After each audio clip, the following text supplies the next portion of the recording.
dans la joie d'être là encore ce matin, dans la maison de Dieu. Est-ce que c'est aussi le cas pour vous? Gloire au Seigneur. Nous voulons continuer notre réflexion sur ce mois qui vous est choisi. Et notre texte se trouve dans Jean chapitre 15, verset 16. J'aimerais le relire. Ce n'est pas vous qui m'avez choisi, mais moi. Je vous ai choisi et je vous ai établi afin que vous alliez et que vous portiez du fruit et que votre fruit demeure, afin que ce que vous demanderez au Père en mon nom, qui peut compléter, il vous les donne. Amen. Nous avons dit, c'est le second discours d'adieu de Jésus, dans lequel nous trouvons trois réalités. La première, nous avons dit, Jésus ramène ses disciples au commencement. Il leur rappelle les premiers jours de leur rencontre. Nous avons dit que c'est important de ne pas oublier là d'où nous venons. Nos premiers pas avec le Seigneur, comment il nous a lavé, ramassé. Même comment il nous a fait du bien, il nous a élevés, ne pas oublier le Seigneur, n'est-ce pas? Et même ne pas oublier nos premiers pas en tant que couple. Comment nous avons commencé? N'oublions, Jésus leur rappelle ces premiers jours, quand ils se sont rencontrés, quand ils ont commencé ensemble. Nous en avons parlé le dimanche passé. Aujourd'hui, j'aimerais que nous parlions de la deuxième réalité. C'est Jésus rappelle aux disciples les privilèges qui étaient les leurs. Il leur rappelle leurs privilèges. Il dit, ce n'est pas vous qui m'avez choisi, mais moi, je vous ai choisi. Il leur rappelle les privilèges qui étaient les leurs autrefois. Il s'agit au fait de leur appel à la vie des disciples. Un privilège. Recevoir l'appel à la vie des disciples. Un privilège. On voit cet appel dans quelques textes des évangiles. Par exemple, dans Matthieu 4, 18 à 22. Marc chapitre 2, verset 14. Et Jean 1, 43. Quelques textes qui nous parlent de cet appel à la vie des disciples. Je dis que c'est un privilège pour les disciples. Privilège pour Pierre, pour André, pour Jean, pour Jacques et pour tous les autres. Lisons Matthieu chapitre 4, de 18 à 22. J'utilise la version Summer. Un jour qu'il marchait au bord du lac de Galilée, il vit deux frères, Simon qu'on appelle aussi Pierre, et André son frère, qui lançaient un filet dans les lacs, car ils étaient pêcheurs. Verset 19, il leur dit, suivez-moi, et je ferai de vous des pêcheurs d'hommes. Ils abandonnèrent aussitôt leur filet et les suivirent. Verset 21. Poursuivant son chemin, il vit deux autres frères, Jacques, fils de Zébédée, et Jean, son frère. Ils étaient dans leur barque avec Zébédée, leur père, et ils réparaient leur filet. Il les appela, et aussitôt, ils laissèrent leur barque, quittèrent leur père et les suivirent. Marc 2, 14. En passant, il vit Lévi, le fils d'Alphée, assis au bureau de péage. Il lui dit, suis-moi. Lévi, je dis que c'est un privilège. Pourquoi c'est un privilège? En tout cas, je pense que c'est pour deux raisons. Deux raisons. Est-ce que vous me suivez? Pour deux raisons. La première, c'est que nous devons savoir, on l'a déjà enseigné ici, que tout enseignant juif d'un certain renom avait son cercle de disciples. Des disciples qui les suivaient de manière littérale. Au fait, ils marchaient derrière lui alors que le maître s'avançait en tête de manière littérale. Tout enseignant s'entourait des disciples qui les suivaient. Et c'est important de les savoir parce que être un disciple d'un enseignant juif de renom était un privilège, était un avantage, je dirais entre guillemets une chance. Est-ce que vous me suivez?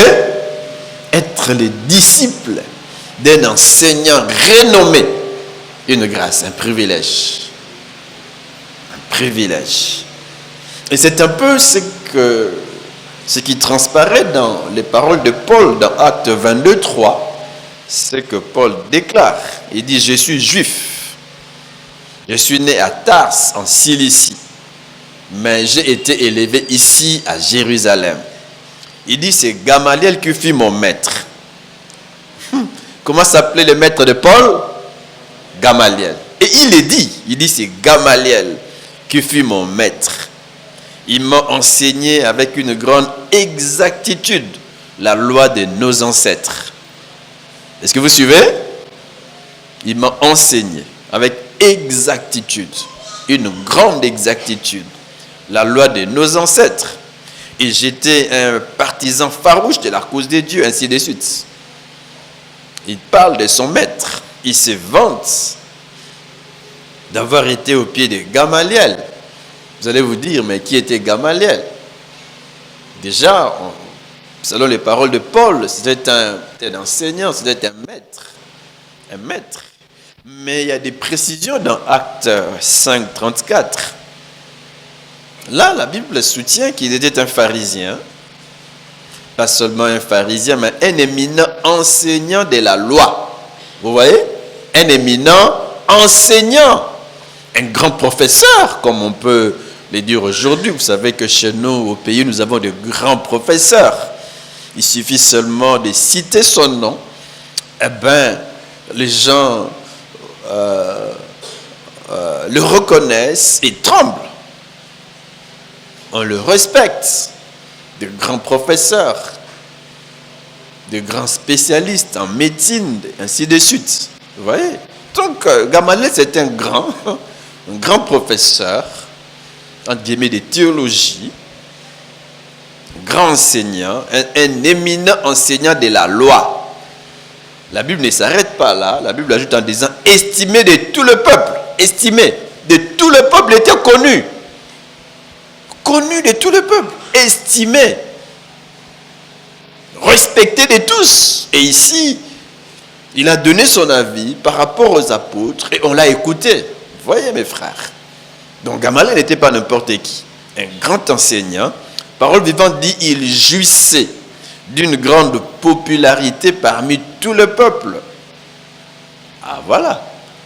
C'est donc le maître de Paul. Le maître de Paul. Il se vante d'avoir appris à ses pieds. Donc être, en tout cas, un disciple d'un enseignant de renom était un privilège. Et généralement, comme j'ai dit, que certains enseignants, tout enseignant juif d'un certain nombre s'entourait des disciples. On voit que Jean-Baptiste avait des disciples. Et c'était un privilège pour Pierre, mes frères. Un privilège pour André. Un privilège pour Matthieu, pour Philippe. Un privilège, n'est-ce pas, pour Thomas et les autres, d'avoir un maître, un grand, un plus que Gamaliel. Vous êtes d'accord avec moi? Que Jésus est plus que Gamaliel, n'est-ce pas? C'est le plus grand enseignant que le monde n'ait jamais connu. Ah oui, un privilège d'apprendre au pied de Jésus, le grand maître enseignant, un privilège. C'est à ses disciples que Jésus s'adresse, alors qu'il leur rappelle ses privilèges de l'avoir pour maître, Et c'est intéressant de considérer la deuxième raison pour laquelle j'ai dit que c'était un privilège. Ces privilèges se manifestent plus dans la forme de leur appel. L'initiative de l'appel n'est pas venue de Pierre, n'est pas venue d'André. Est-ce que c'est André qui est allé chercher Jésus? Est-ce que c'est Pierre? Non. L'appel n'est pas venu d'eux, l'initiative est venue de Jésus. Et ça, c'est intéressant de le considérer. Parce que Il y avait une différence entre les disciples des rabbins et ceux de Jésus. Une différence. Cette différence, on peut le voir dans trois niveaux. La première différence, c'est au niveau de l'appel ou même du recrutement. Est-ce que vous me suivez? Au niveau du recrutement. Les rabbins juifs n'appelaient pas leurs disciples à les suivre, non. Ils n'allaient pas vers les disciples pour les appeler ou les enrôler dans son école, non. Les inscrire, non. C'était les disciples qui choisissaient eux-mêmes leur maître et qui s'attachaient personnellement à lui. On choisit soi-même, on réfléchit et on va vers l'enseignant, on s'inscrit.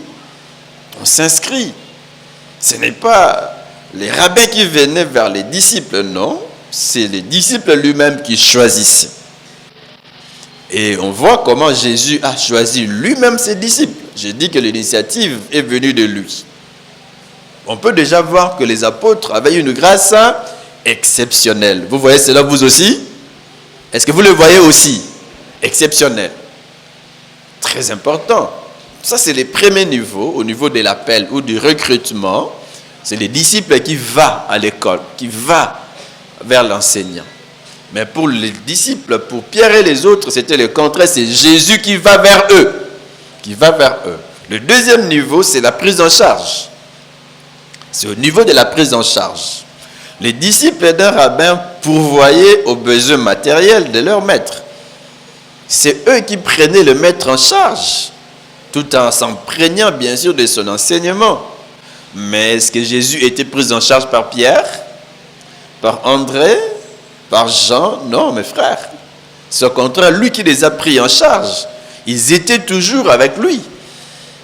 Toujours avec lui, toujours. Ça, c'est le deuxième niveau. Le troisième niveau, c'est par rapport aux objectifs. Pourquoi je dois entrer dans une école de formation? Pourquoi dois-je suivre un enseignant de rien? Non, c'est pour que plus tard, je devienne moi aussi enseignant. De renom aussi. Pour qu'on me craigne, pour qu'on me respecte. On voit comment Paul aussi est un grand enseignant. Vous savez que c'est parce qu'il a appris auprès d'un grand que Paul a écrit, en tout cas parmi tous les apôtres, c'est lui qui a plus écrit. Vous êtes d'accord avec moi? Plus écrit. Et Pierre, lorsqu'il parle de Paul, j'aime son humilité. Il parle des lettres, des écrits de Paul. Il dit que certains ont du mal à les comprendre, à les interpréter, parce qu'il est profond.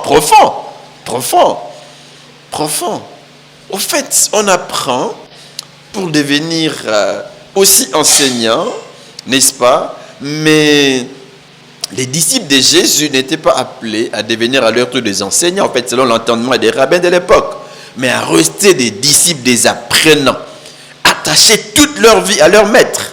Est-ce que vous comprenez? Toute leur vie. Ils ne se séparent pas du maître, ils restent apprenants, disciples du maître, à côté de lui.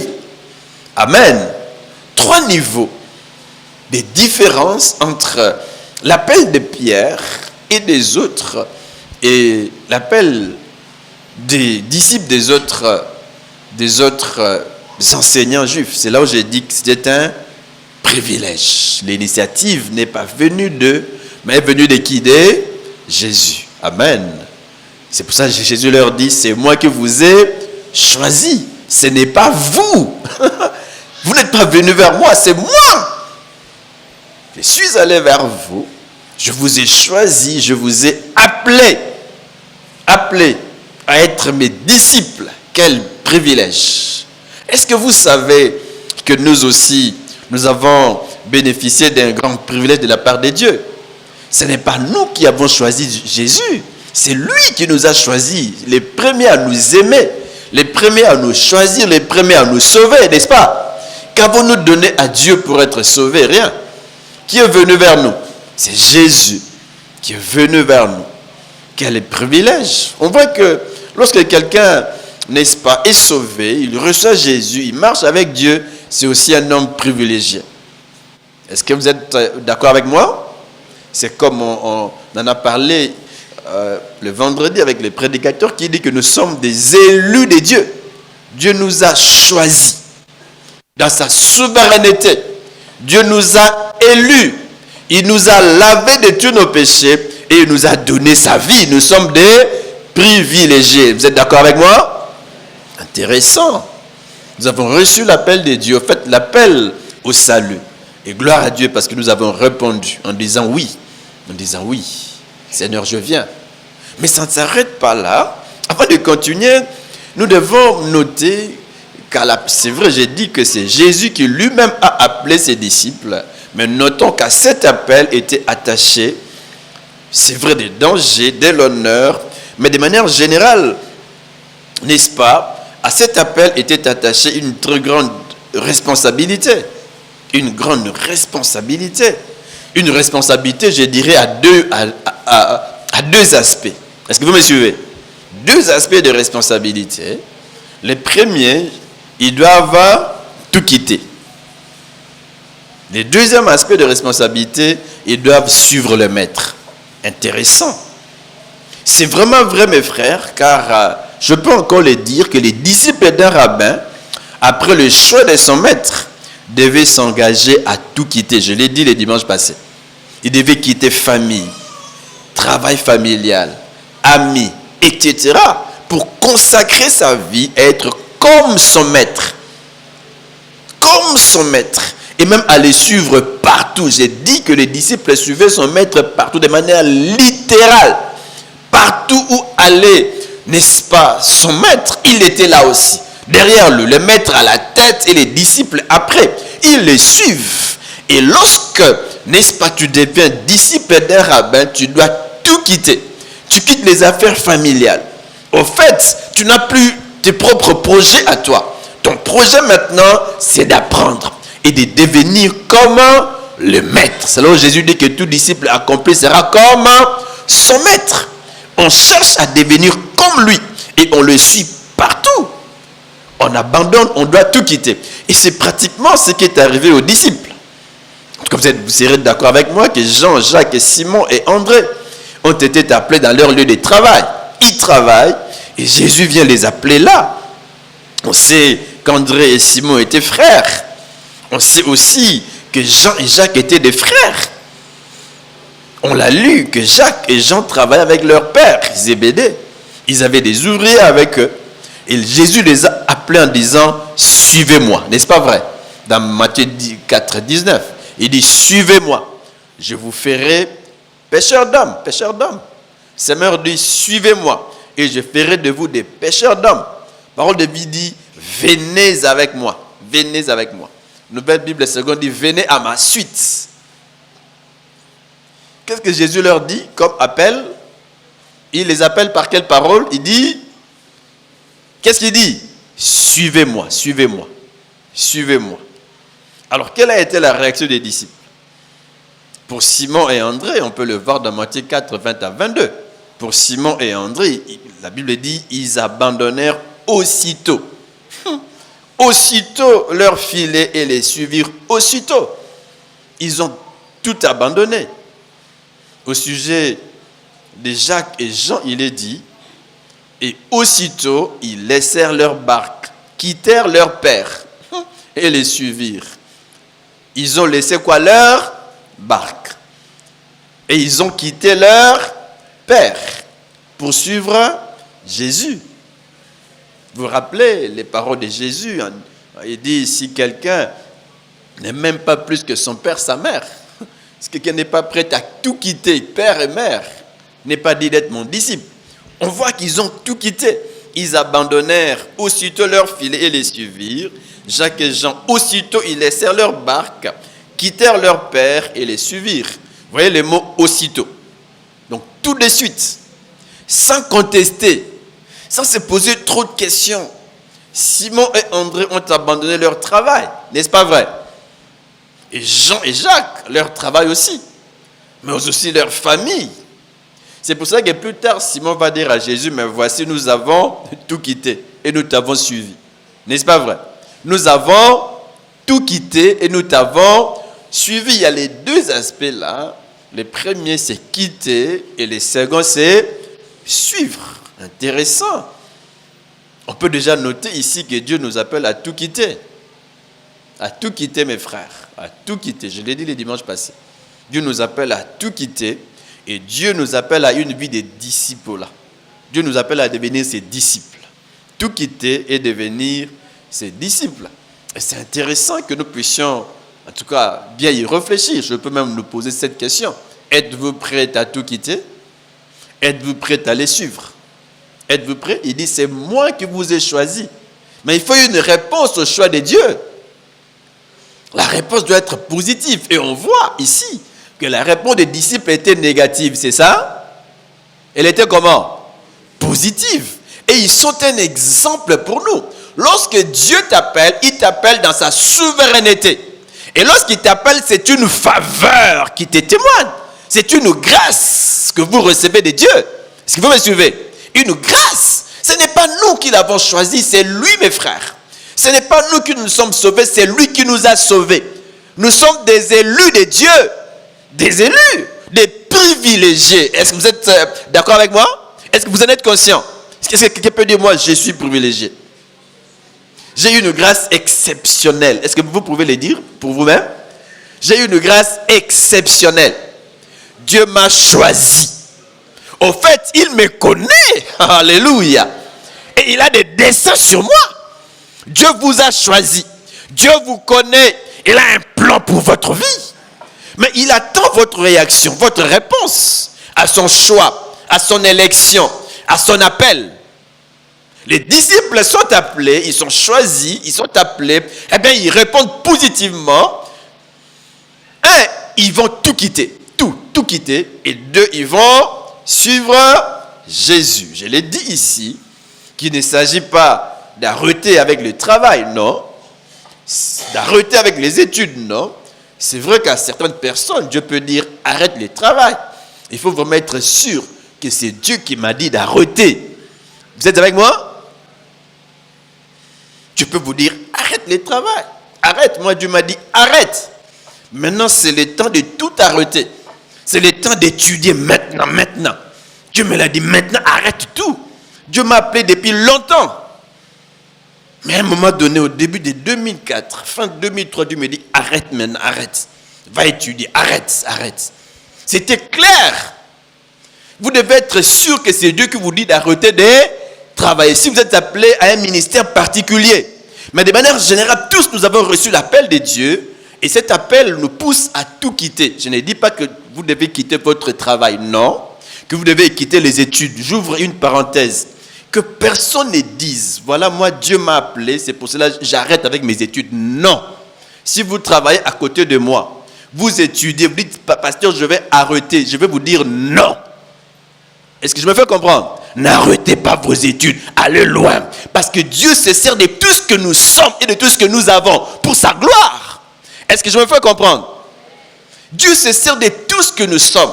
Même de nos capacités humaines, de nos dons, de nos talents. Nous avons vu ensemble qu'il y a plusieurs auteurs. La Bible a plusieurs auteurs. À peu près combien? Combien d'auteurs? 40 auteurs qui sont différents. Différents par rapport à leur époque. Différents par rapport à leur instruction. Différents par rapport à leur culture. N'est-ce pas vrai?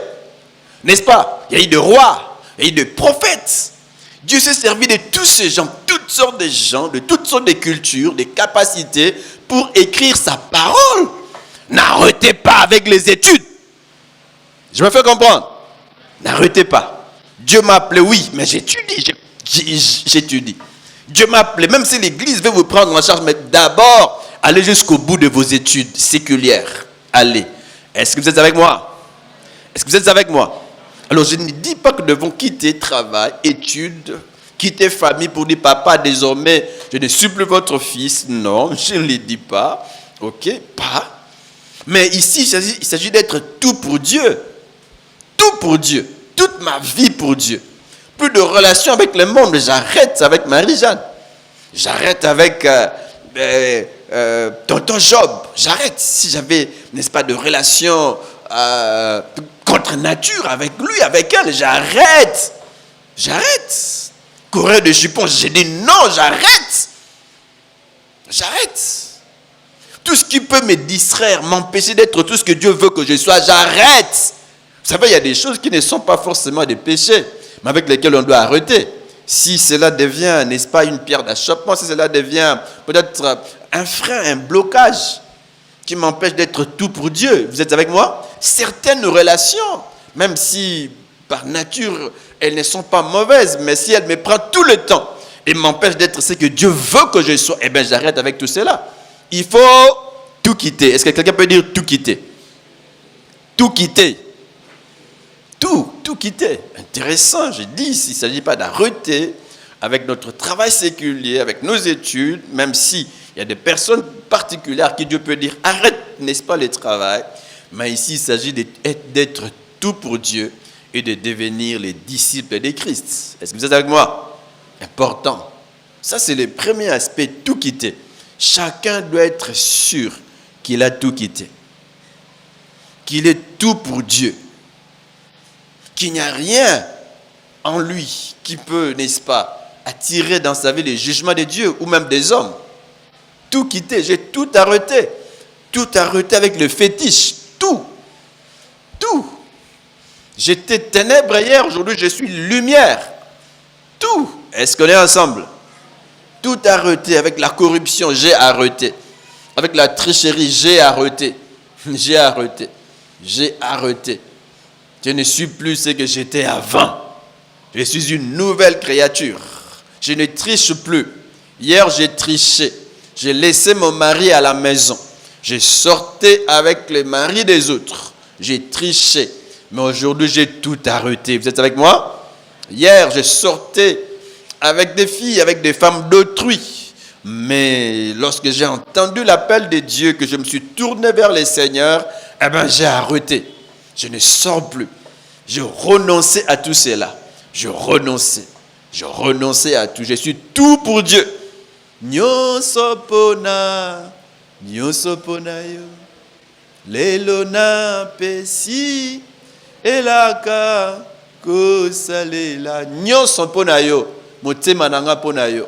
Mon corps pour toi. Mon cœur pour toi. Mes yeux pour toi. Chaque membre de mon corps pour Dieu. Amen. Tout quitter. Il faut vraiment que chacun se rassure qu'il a tout quitté, qu'il est tout pour Dieu, que sa bouche c'est pour Dieu, ses pieds c'est pour Dieu. Ses pieds ne vont pas dans des boîtes de nuit. Ah non. Je ne sais pas. C'est là où je trouve qu'il y a une différence entre être païen et être chrétien. Vous êtes chrétien, vous êtes dans une boîte de nuit et vous vous sentez à l'aise. Ah non, c'est impossible. J'ai dit ici que je faisais partie d'une troupe théâtrale de la ville où j'habitais. Nous sommes allés faire une représentation théâtrale qui a pris fin très tard, vers 0h, et nous sommes allés, en tout cas c'était ma première fois, dans une boîte de nuit. On m'a amené là-bas. En tout cas c'était ma première fois de comprendre qu'il y a des boîtes de nuit. Nassa m'a belé, m'a kelé les athées. J'ai dit tiens, il y a aussi des milieux comme ça, des lumières, plusieurs lumières. J'ai dit mais c'est quoi? C'est ces jours-là que j'ai même arrêté. J'ai dit non, plus jamais.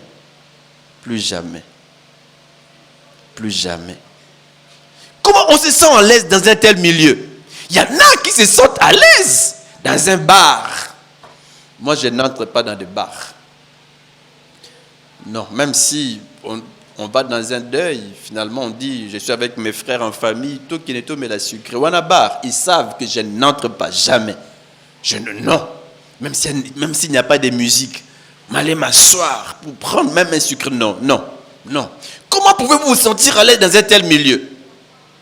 Est-ce qu'un poisson peut se sentir à l'aise hors de l'eau? Impossible. Son milieu naturel, c'est l'eau. Il est là-dedans. Et puis ce n'est pas une petite quantité d'eau. Dans un bassin, non. Il va se sentir en danger. Mal à l'aise. Comment on peut se sentir à l'aise dans un tel milieu? Comment? Donc nous devons tout quitter. Comment votre bouche peut sortir certaines paroles? Un petit momie, excusez-moi. Peut Petit Momi, vous avez déjà quelqu'un à la maison. Et puis vous êtes chrétien. Petit Momi. Dans des coins des rues, la nuit. Ça m'énerve lorsque je vois des gens comme ces deux garçons. Assis l'un à côté de l'autre. Un lieu isolé. Il fait sombre. Ils sont là. Frère, mais qu'est-ce que tu viens faire ici? Parfois j'écris, mais qu'est-ce que tu viens faire ici? Parfois avec l'uniforme, rentre à la maison, j'écris. On ne peut pas se sentir à l'aise lorsque, au fait, on est enfant de Dieu, mais on vit comme un païen. Non. Si vous vous sentez à l'aise comme ça, c'est qu'il y a un ça ne va pas. Assis dans les vols, assis dans les mensonges, et vous vous sentez à l'aise. Non. Il faut tout quitter. Est-ce que quelqu'un peut dire avec moi tout quitter? Tout quitter. Important. Est-ce qu'on est ensemble? Vous êtes d'accord avec moi? Ben souvent, on n'aime pas de telles prédications dire, on aime dire que Dieu vous bénisse, vous allez voyager. Amen. Il faut tout quitter. C'est le premier aspect de la responsabilité de celui qui reçoit l'appel de Dieu. Il doit tout quitter et on voit comment Pierre a tout quitté. De manière littérale, mes frères. Comment Jean a tout quitté. Tout ce qui en moi ne donne pas gloire à Dieu, eh bien je le laisse. Je l'abandonne. Ils ont tout abandonné. Amen. Amen. Intéressant. Dans Matthieu 16, 24, Jésus dit, si quelqu'un veut venir après moi, qu'il le renonce à lui-même. Qu'il le renonce. Ça, c'est ça, tout quitter. Renoncer.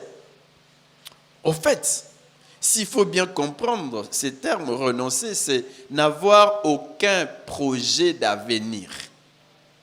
Renoncer. N'avoir aucun projet. Aucun. C'est-à-dire que ma vie, ce n'est plus ce que moi je veux. Je ne fais plus de ma vie ce que je veux, mais ce que Dieu veut. Il ne s'agit pas ici de ne pas faire de projet. Un homme doit apprendre à faire de projets, à réfléchir sur sa vie présente, sa vie future. Qu'est-ce qu'a été ma vie passée? Et comment je peux ajuster ma vie présente par rapport aux réalités de ma vie passée? Il faut réfléchir, il faut avoir de projets. Un homme a des projets. Vous êtes d'accord avec moi? Quelqu'un qui sait faire des projets, qui a une vision d'avenir pour sa vie. Mais ici, lorsque je dis renoncer, c'est n'avoir aucun projet d'avenir. C'est-à-dire que rien. Je ne fais rien de moi-même. Pas ce que je veux d'abord, mais ce que Dieu veut. Qu'est-ce que Dieu veut de moi? Et c'est là où intervient, mes frères, le deuxième aspect, suivre Jésus. Suivre Jésus, c'est s'attacher totalement à lui. Totalement.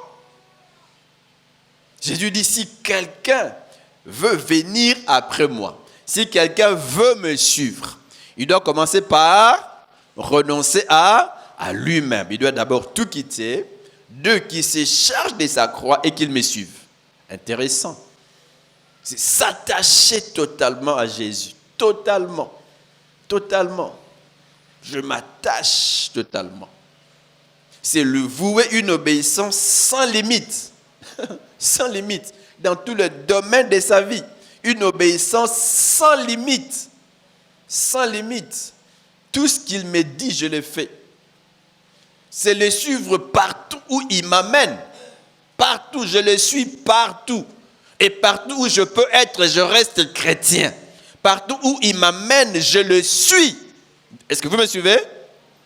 Je le suis, une obéissance totale, sans limite. Et même suivre Jésus, c'est partager sa destinée. Intéressant.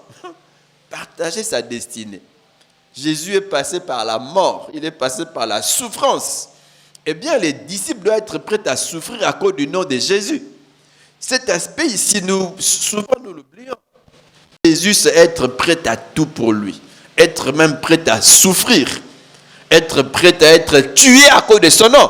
On voit comment les disciples sont tous morts. En tout cas, ils n'ont pas connu, en guillemets, des morts heureuses. Non. Ils ne sont pas morts de mort naturelle, c'est-à-dire sans influence extérieure, à part Jean peut-être. Mais avant cela, n'est-ce pas, il a souffert des hommes comme des pierres, crucifiés. Ah, vous voyez, crucifiés.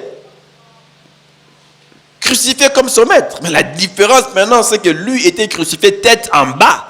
Ah, tête en bas, Pierre. On veut être comme Pierre. Pierre est mort d'une mort atroce. Tous les disciples sont morts d'une mort atroce. C'est partager la destinée du maître. Souffrir comme le maître. Est-ce que vous êtes avec moi? Sommes-nous prêts à souffrir? Nzala ekoti musale zate. Bah proposer moi ma tite qui sont aussi mika ma tite ta vie va changer. Suis-je prêt à dire non? Nandimi na ko souffrir mais na boye mais na raté musala o attaché na ma tite. Na raté promotion attachée na ma tite. Il y a des promotions comme ça. On vous propose si tu signes seulement avec ces stylos verts, avec ces stylos rouges, ta vie va changer. Tu vas monter. Nous t'achèterons un beau véhicule. Une villa. Ta vie va changer. Tu auras de l'argent. Mes frères, que servirait-il à un homme de gagner le monde entier s'il perdait son âme? Est-ce que vous me suivez? Sommes-nous prêts à dire non, je refuse à cause de Jésus? Est-ce que vous êtes avec moi? Petit sur le petit l'art, petit au échoué. Beaucoup de professeurs me le disaient. Je leur disais non, n'a pas des défis. C'est pas facile d'être chrétien, mes frères. Vous êtes avec moi? Ce n'est pas facile. Mais nous devons partager la destinée du maître. Eh bien, si nous souffrons avec lui, nous régnerons aussi avec lui. Jésus est passé par la mort. Est-ce que la mort l'a retenu? Non, mes frères. Il est sorti vainqueur du tombeau. Il a été élevé, glorifié. Si nous souffrons, nous acceptons de partager sa destinée. Certes, nous souffrirons, mais au fait, nous serons aussi glorifiés. La gloire nous attend, mes frères. Est-ce que vous êtes avec moi? La gloire. Parfois, nous attendons que des portes s'ouvrent grandement devant nous. Mais sommes-nous prêts à passer par là où Dieu veut que nous passions? Sommes-nous prêts à suivre Dieu dans le renoncement? À les suivre même dans la souffrance? Sommes-nous prêts? Est-ce qu'on est ensemble? C'est intéressant. Suivre Jésus, c'est partager sa destinée. C'est être disposé à souffrir à cause de son nom. Si quelqu'un veut me suivre, qu'il renonce à lui-même. Intéressant. Amen. On voit donc que c'était pour les disciples un privilège d'être avec Jésus, de l'avoir pour maître. Ce ne sont pas eux qui l'ont choisi, c'est Jésus qui, dans sa souveraineté, les a choisis. Il avait un plan, il avait un but. Ils ont été choisis pour un but. Dieu nous a choisis dans sa souveraineté. Nous sommes aussi des privilégiés. Mais à ces privilèges est attachée une grande responsabilité. Nous devons tout quitter. Il faut que chacun ce matin réfléchisse par rapport à sa vie, qui se demande s'il a réellement tout quitté.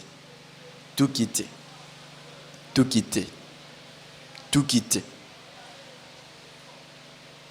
Mais chacun qu'il réfléchisse aussi. Si c'est des gens engagés à suivre Jésus, à les suivre partout, à lui obéir complètement, à suivre ses traces, même à s'attacher à son enseignement. Dieu nous appelle à une vie de disciples, mes frères. Est-ce que vous me suivez? Il ne suffit pas de répondre à l'appel au salut, mais il faut en plus répondre à l'appel de pouvoir être disciple. Jésus dit, suivez-moi. C'est l'appel à être disciple. À être disciple. Seuls les disciples produisent du fruit. Celui qui n'est pas disciple ne peut pas produire le fruit. Jamais. Nous devons tout quitter et suivre Jésus, c'est-à-dire devenir des disciples. Être attaché à sa personne. Être attaché à son enseignement. Être disposé à les suivre partout où il nous amène. Être disposé à lui vouer une obéissance sans limite. Désormais, ce n'est plus ce que moi je veux, mais ce que Dieu veut.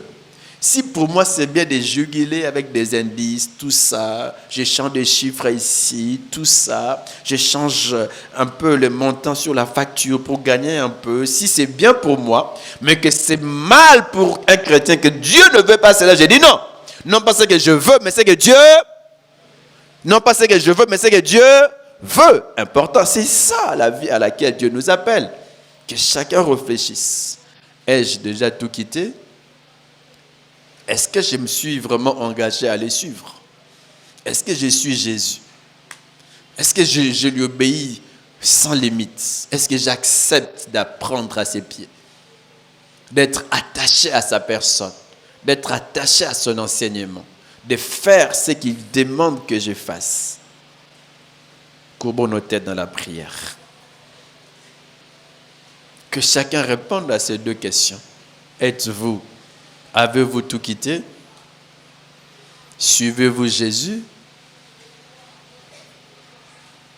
Celui qui n'a pas encore tout quitté aura du mal à suivre Jésus. Quelque chose peut vous empêcher de suivre Jésus. N'est pas tout quitté. N'est pas tout quitté. C'est comme cet homme qui a dit, permets-moi d'abord d'aller enterrer mon père. Vous allez dire, permets-moi d'abord de vivre ma vie comme je l'entends. Non, vous n'êtes pas prêt, propre à être disciple de Jésus. Prions le Seigneur, chacun pour sa part.